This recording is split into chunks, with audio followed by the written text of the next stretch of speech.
भ्राता, आज्ञा हो तो मैं भी युद्ध के लिए अभ्यास करूं। शुंभ का प्रधान सेनापति है उसका भ्राता निशुंभ। विलक्षण है इनका युद्ध कौशल। विरोधी योद्धाओं को अपने दानवों से असमंजस में डाल देते हैं ये, क्योंकि इनका सामना करते हुए ये ज्ञात करना असंभव है कि उनका अगला वार क्या होगा। सावधान सेनापति रक्तबीज!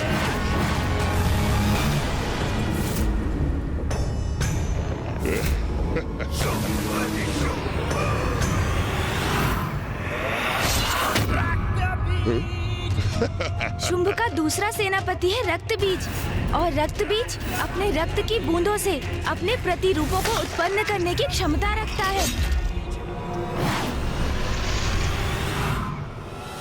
चंड और मुंड अपनी अति प्रचंड विद्युत शक्ति से कुछ भी भस्म कर सकते हैं, और धूम्रलोचन जो निर्जीव पदार्थों से अपनी सेना उत्पन्न करने में सक्षम है।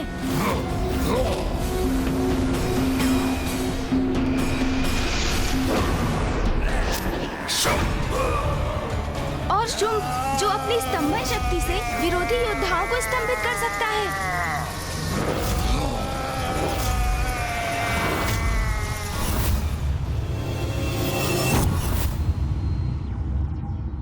गणेश जी, कुमार कार्तिकेय, ये सत्य है।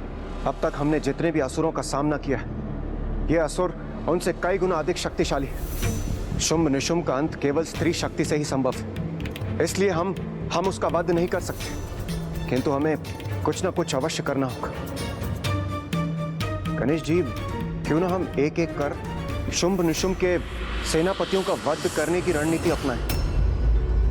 इस क्रम में सर्वप्रथम क्यों ना हम रक्तबीज का वध कर दें।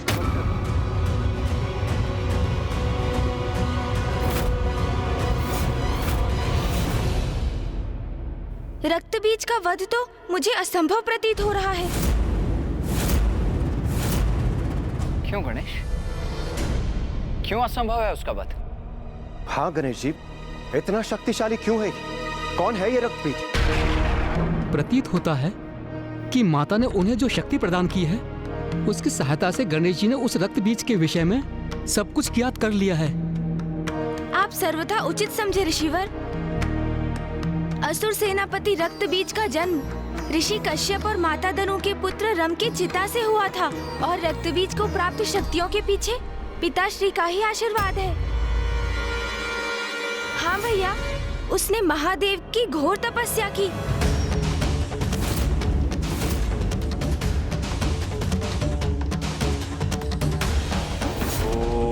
नमः शिवाय, ओम नमः शिवाय, ओम नमः शिवाय। अनेक वर्षों तक तप में लीन रहकर रक्तबीज पिताश्री की आराधना करता रहा। ओम नमः शिवाय, ओम नमः शिवाय।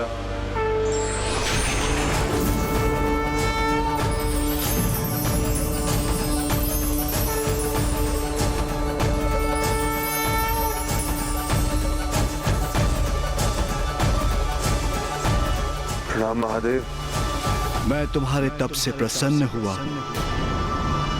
कहो क्या वरदान चाहिए? रक्तबीज ने सर्वप्रथम पिताश्री से अमर होने का वरदान मांगा, किंतु पिताश्री के समझाने पर कि ऐसा वरदान सृष्टि के नियमों के विरुद्ध है, इसलिए वो उसे अमरत्व नहीं प्रदान कर सकते। तो फिर रक्तबीज ने कहा, महादेव, मेरे आराध्य, मेरे प्रभु, तो मुझे ये वरदान दीजिए कि मेरे शरीर से रक्त की एक बूंद भी जब पृथ्वी पे गिरे तो मेरे ही समान शक्तिशाली मेरे प्रतिरूप उत्पन्न हो। तथास्तु, तथास्तु।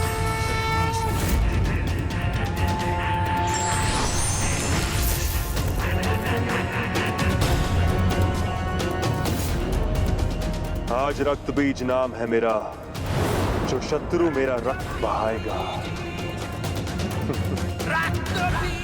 वो मुझे और शक्तिशाली बना देगा। रक्तबीज पर प्रहार होते ही उसके रक्त से उसके समान असंख्य असुर उत्पन्न होंगे, और फिर उन असुरों के रक्त से भी और असुर प्रस्तुत होंगे। और यही वरदान पिताश्री ने दिया।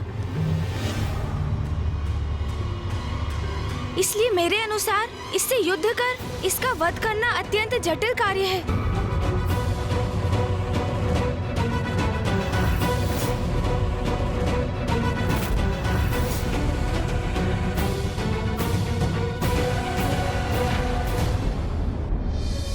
क्या हुआ गणेश? तुम विचार मग्न क्यों हो गए? भैया, माता के दिए ज्ञान से मुझे ज्ञात हो रहा है कि पूर्व में रक्त बीज महिषासुर का भी सहयोगी था। किंतु फिर क्या कारण था कि उसने युद्ध में महिषासुर का साथ नहीं दिया?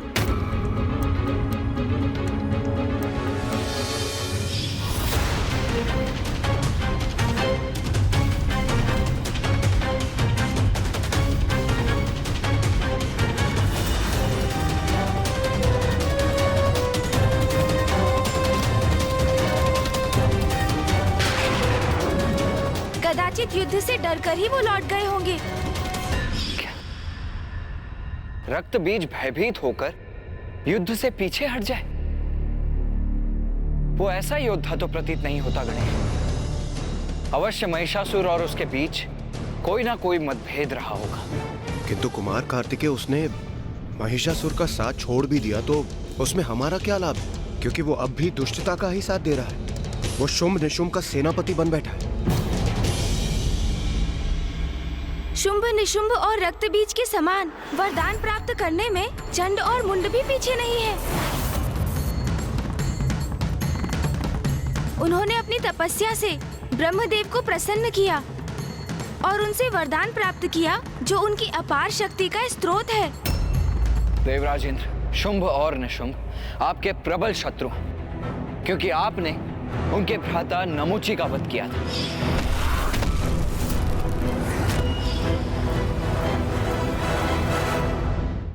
मुझे सतर्क करने के लिए आप सभी का धन्यवाद।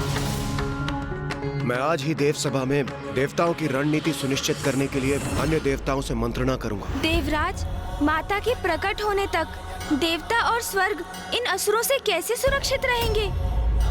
इसलिए रणनीति नहीं, मंत्रणा कीजिए इसकी।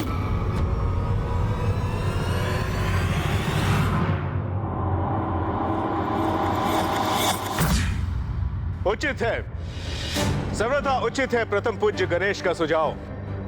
अभी जो भी हो, हमें शुंभ और निशुंभ से कदापि युद्ध नहीं करना चाहिए। क्रोध के आवेग में आकर यदि हमने असुरों से युद्ध किया तो उससे हमारी ही हानि हो सकती है।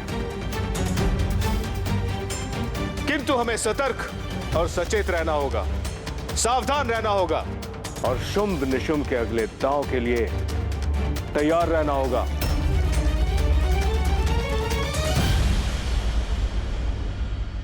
देवराज की जय हो। देवराज, प्रणाम देवराज। देवराज, असुर महानायक शुंभ ने अपने दूत को आपसे भेंट करने के लिए भेजा है। वो द्वार पर आपकी अनुमति की प्रतीक्षा में है।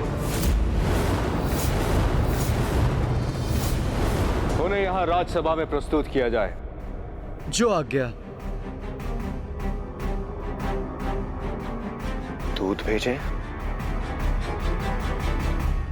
किंतु देवगुरु बृहस्पति, शुंभ ने अपने दूत यहाँ क्यों भेजे होंगे? कारण जो भी हो देवराज, हमारा सतर्क रहना ही उचित होगा।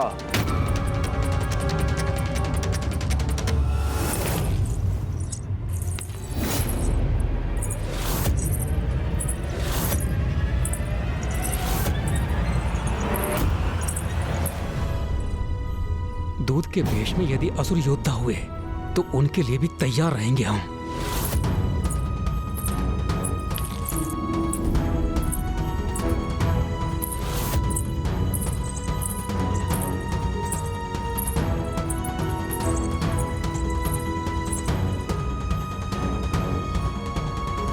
क्या संदेश लाए होंगे ये असुरदूत?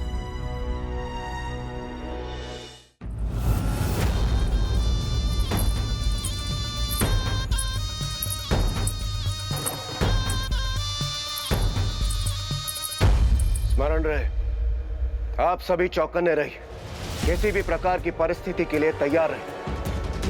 किंतु आक्रमण तभी कीजिएगा जब मैं संकेत दूं।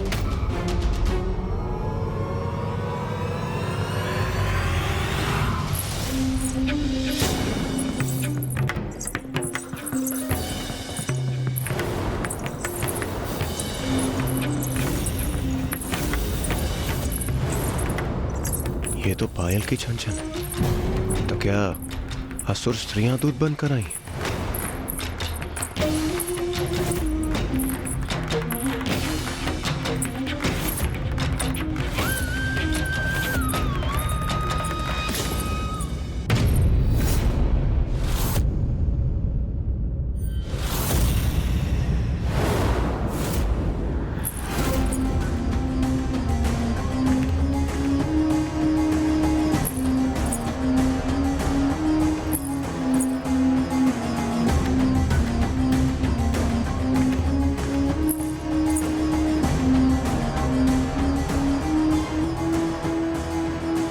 सावधान देवराज, सावधान। इस सुंदरी के रूप में असुरों का छल हो सकता है ये।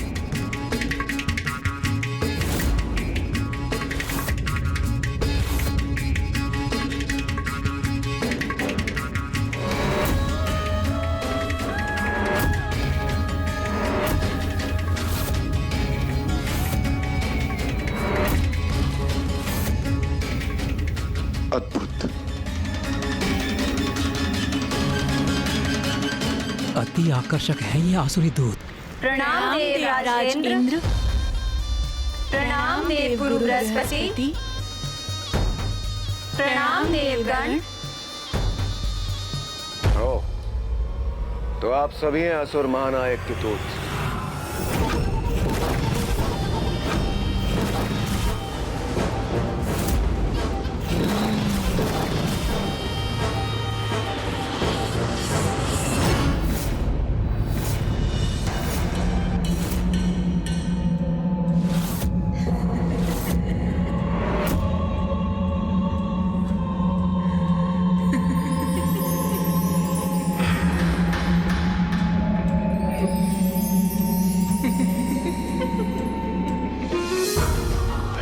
नहीं होता आसुरी स्त्रियों का इतना अद्भुत सौंदर्य। हाँ देवराज, मैं स्वर्णलता हूँ।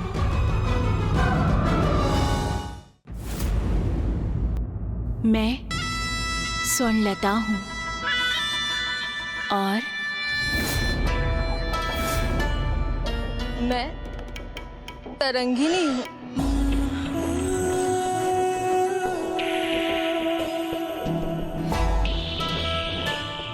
और मैं रजत लता।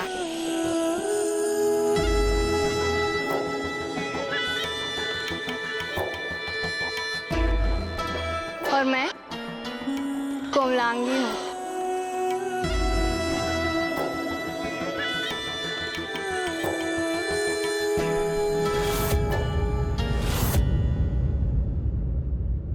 हम सभी असुर महानायक शुंभ के दूत हैं।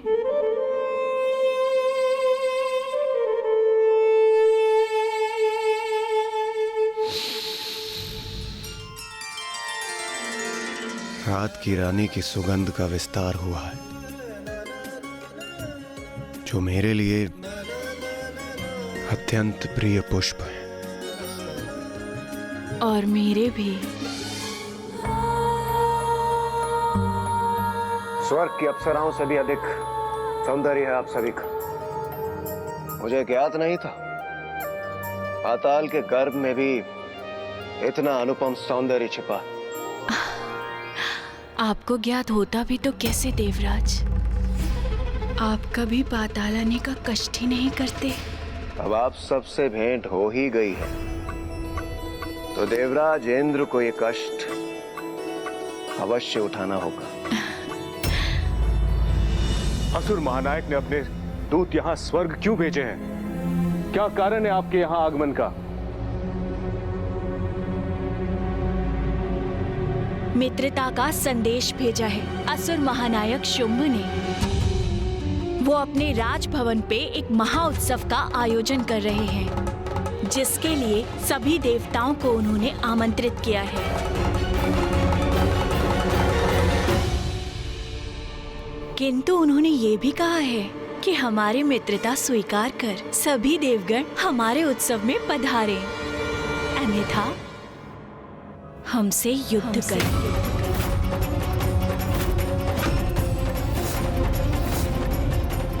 असुर उत्सव में भाग ले, अन्यथा असुरों से युद्ध करें। क्या हो गया देवराजेंद्र?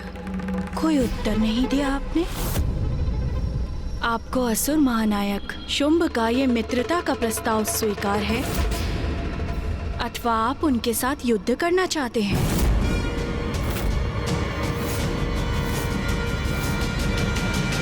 कहिए, हम आपका क्या संदेश लेकर जाएं उनके समक्ष? अरे स्वर्णलता, तुम भी ना, ये कैसा प्रश्न पूछ लिया तुमने? क्या हुआ रजतलता? क्या हमने देवराज से कोई अनुचित प्रश्न पूछ लिया? अरे ये देवराज इंद्र है स्वर्णलता, अत्यंत रूपवान, अपनी तेज से किसी को भी मोहित कर लेते हैं। सुकोमल प्रतीत होते हैं किंतु भीतर से अत्यंत कठोर। ये भला किसी से मित्रता क्यों करने लगे? उचित कहती हो रजतलता, मैं तो इनके रूप पर मोहित हूँ, इसलिए विश्वास कर लिया था कि ये हाँ ही कहेंगे। किंतु मैं एक तुच्छ दासी मात्र हूँ और ये कहा सर्वसमर्थ देवराज इंद्र। अरे तुम किस भ्रम में पड़ गई हो? हमसे मित्रता थोड़ी ना करेंगे ये असुर महानायक का प्रस्ताव स्वीकार भी करेंगे तो भी मित्र उनके ही बनेंगे स्वर्णलता। ज्ञात है रे, किंतु तरंगिनी, जो हमारे महानायक के मित्र होंगे वो हमारे भी तो मित्र हो सकते हैं ना? स्वर्णलता, रजतलता, तरंगिनी, बात तो एकदम स्पष्ट है। हमने देवराज इंद्र को 2 परिस्थितियों में चुनाव करने का प्रस्ताव दिया, किंतु वो शांत ही हैं। तो उनका शांत होना तो यही संकेत देता है ना ही वो असुर महानायकों से मित्रता करने के इच्छुक हैं, ना ही उन्हें हमारी मित्रता का कोई मोह।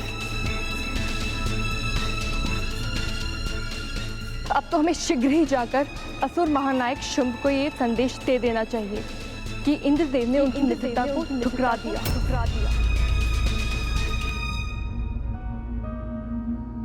मैं भी कैसी मूर्ख हूँ, भूल गई थी कि देवराज इंद्र वीर हैं, प्रबल प्रतापी योद्धा हैं। वो तो युद्ध ही चुनेंगे, फिर हमारे हृदय में चाहे जो भी आघात लगे, उस आघात की इन्हें चिंता क्यों हो? हाँ, योद्धाओं की रुचि तो युद्ध में ही होगी ना। फिर किसी का हृदय द्रवित हो तो होता रहे। देवराज इंद्र, तो क्या ये आपका निर्णय स्थिर है?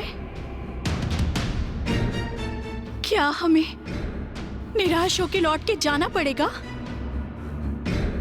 देवराज इंद्र,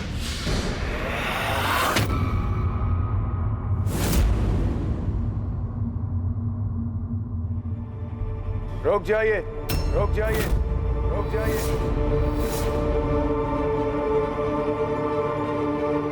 असुरों की मित्रता मुझे स्वीकार।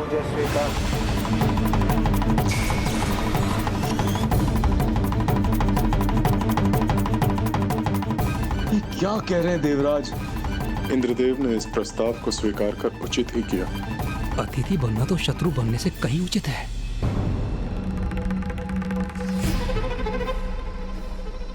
हाँ देवराज इंद्र, आप अनुमान नहीं लगा सकते कि आपने कितनी प्रसन्नता दी है मुझे।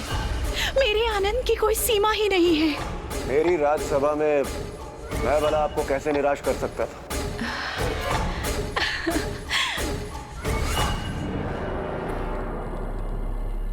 बलशाली तो मैं अवश्य हूं, किंतु मेरा भी हृदय, जो कि अत्यंत कोमल है,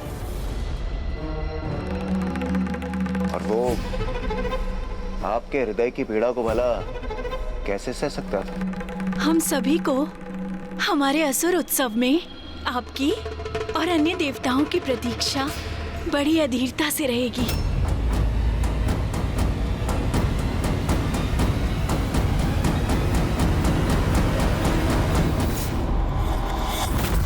इंद्रदेव ने ये क्या कर दिया?